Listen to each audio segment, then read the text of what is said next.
tell you about a boat. There was actually a boat out in the early 1600s, or it was 1630 something, to America before everybody else went in the 1700s. It was called the Eagle's Wing. It didn't make it. I had to turn back, you know.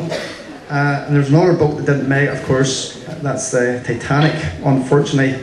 And it was actually launched 100 years ago in Belfast, and next year will be the 100th anniversary of the ship sinking out in its maiden voyage. Actually, just forgot about something.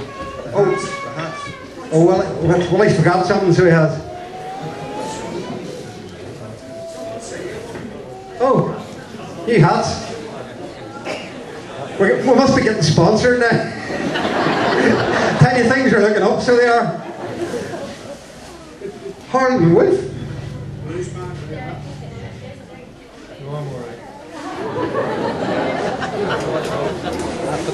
Harlan and Wolf. I thought they were bankrupt. No, there's a man. Where is that gentleman? I think because I'm throwing names. Thank you very much.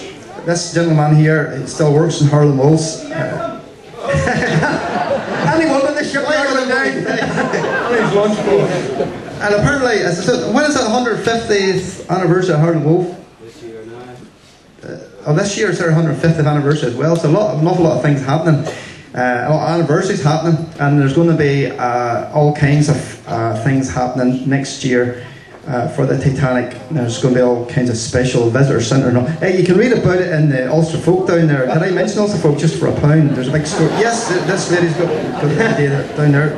Yeah. All right. I should say that Harlan Wolf is still going. They're still making wind turbines, isn't that right? So they're diversified, so they have.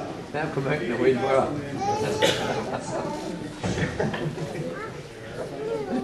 So, everybody knows the story of the Titanic because everybody's seen the movie, but folk in the world out beyond often don't realise what was actually made in Belfast.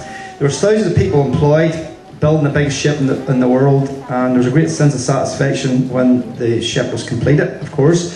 But then it went off on its maiden voyage from Southampton to North America, hit a big iceberg and sunk. But your wee men in the shipyard who built it, Billy, Geordie, Sam, Hughie and wee Tam, they did not want to take any responsibility whatsoever for the ship sinking, because as they quite rightly pointed out, they just built the thing. They did not sink it, and it was perfectly fine when it left the yard, so it was.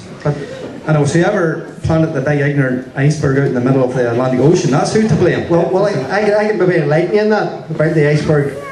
I know of a few people in from Belfast, haven't we? But any of the rest of you's been in Belfast lately? Hands up, you've been in Belfast lately?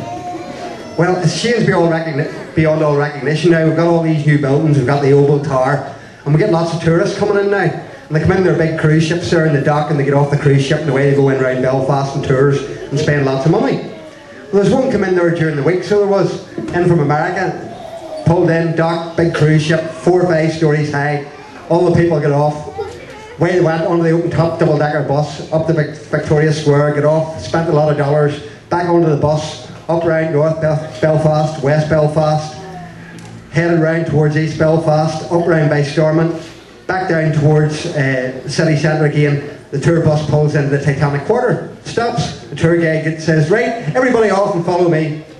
So that they all get off and follow the tour guide, and he walked down and he stopped and he says, this is it. This is the spot, he says, where the Titanic was built by a totally Protestant workforce.